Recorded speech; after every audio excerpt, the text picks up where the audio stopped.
بسم اللہ الرحمن الرحیم۔ جسم سے فالتو چربی کم کرنے کا طریقہ: روزانہ ورزش کرنے کی عادت ڈال لیں۔ ایسا کرنے سے آپ کا جسم صحت مند اور توانا بنتا جائے گا۔ پروٹین والی غذاؤں کا استعمال زیادہ کریں، جس سے آپ کے وزن میں کمی اور میٹابولزم برقرار رہے گا۔ اپنی خوراک میں گوشت، انڈے، دودھ، دہی اور پنیر شامل کریں۔ زیادہ نیند حاصل کریں۔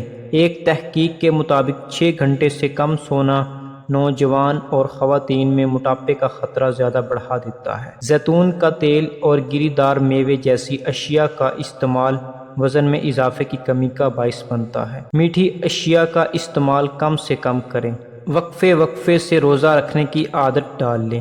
اس سے وزن میں کمی اور جسم سے فالتو چربی میں کمی واقع ہوتی ہے۔ چہل قدمی، دوڑنا اور سائیکل چلانے جیسی ورزش کو معمول بنائیں۔ اپنے ذہنی تناؤ کو کم سے کم کرنے کی کوشش کریں۔ سونے سے پہلے الیکٹرانک گیجٹس کا استعمال نہ کریں۔ کیفین کا زیادہ استعمال کریں، اس سے آپ کا وزن کم اور میٹابولزم برقرار رہے گا۔ کوکونٹ تیل استعمال کریں۔ فاسٹ فوڈ کا استعمال کم کریں۔